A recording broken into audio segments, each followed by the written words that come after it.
भारत से मलेशिया की यात्रा, शीर्ष शहर और सांस्कृतिक अनुभव। हेलो फ्रेंड्स, मैंने हाल ही में भारत से मलेशिया की यात्रा की और इस यात्रा व्लॉग में मुख्य अंश साझा करना चाहता था। बहुसांस्कृतिक आबादी वाला मलेशिया घूमने के लिए एक अद्भुत देश है।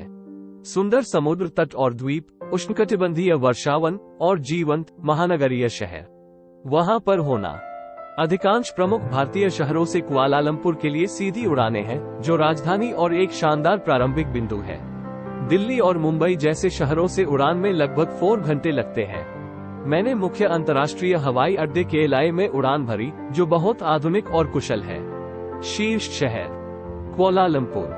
राजधानी के रूप में KL अति आधुनिक बुनियादी ढांचे वाला एक विशाल, संपन्न शहर है। खरीदारी के विशाल विकल्प और जीवंत भोजन दृश्य जो सांस्कृतिक विविधता को दर्शाता है। मुख्य आकर्षण पेट्रोनास टावर्स, बट्टू गुफाएं और सेंट्रल मार्केट है। जॉर्ज टाउन, यूनेस्को विश्व धरोहर स्थल, पेनांग राज्य की राजधानी में पुरानी दुनिया की औपनिवेशिक वास्तुकला है। जीवंत सड़क कला, बढ़िया भोजन और मंदिर और मस्जिद जो मलय, चीनी और भारतीय प्रभावों को दर्शाते हैं। मलेक्का, संस्कृति और इतिहास से समृद्ध एक और पुराना औपनिवेशिक शहर। मलेक्का नदी के किनारे घूमें, प्रतिष्ठित रेड स्क्वायर और फमोसा किले के खंडहरों पर जाएं, और न्योन्या व्यंजन का आनंद ले जो चीनी और मलय सामग्री और तकनीकों का मिश्रण है। इपोह, एशिया के सबसे स्वच्छ शहर के रूप में संदर्भित इपोह में शानदार चूना पत्थर की पहाड़ियों और गुफाओं से घिरा हुआ औपनिवेशिक युग की वास्तुकला है। प्रकृति प्रेमियों और उन लोगों के लिए उत्कृष्ट जो व्यस्त शहरों की तुलना में आरामदायक वातावरण का आनंद लेते हैं।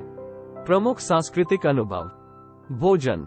भारतीय मलय केले के पत्ते के भोजन से लेकर चीनी डिम सम और गेटिंग्स तक। मलय, भारतीय और चीनी संस्कृतियों को प्रतिबिंबित करने वाले स्वादों की विविधता अविश्वसनीय है। स्ट्रीट फूड उत्कृष्ट और बहुत किफायती है। लोग और धर्म। गर्मजोशी भरे, मैत्रीपूर्ण स्थानीय लोग जातीय बनावट को प्रतिबिंबित करते हैं। मलय, चीनी, भारतीय, पौराणिक और स्वदेशी समूह। कई धर्म शांतिपूर्वक से अस्तित्व में हैं, मुख्य रूप से इस्लाम, बौद्ध धर्म, हिंदू धर्म और ईसाई धर्म। कला और शिल्प। हस्तशिल्प का क्षेत्र फल फूल रहा है। बाटिक कपड़े, लकड़ी की वस्तुएं, लकड़ी की नक्काशी, टोकरी का काम आदि उठाए। सांस्कृतिक स्मृति चिन्ह के रूप में स्थानीय दृश्य कलाओं की सराहना करने के लिए दीर्घाओं पर जाएं। मलेशिया उन सर्वोत्तम स्थानों में से एक है जहां मैंने अनुभव के लिए यात्रा की है। भोजन, वास्तुकला, त्योहारों और लोगों के माध्यम से संस्कृतियों का जीवंत मिश्रण। शहर आधुनिक होते हुए भी ऐतिहासिक है और प्रकृति हमेशा उनके करीब रहती है। मैं बहुसांस्कृतिक एशियाई स्थलों में रुचि रखने वाले किसी भी यात्री को यहां आने की अत्यधिक सलाह देता हूं। यदि आप मलेशिया गए हैं तो मुझे कमेंट्स में बताएं और आपके पसंदीदा अनुभव क्या थे। अधिक यात्रा व्लॉग के लिए लाइक, शेयर और सब्सक्राइब करना न भूलें।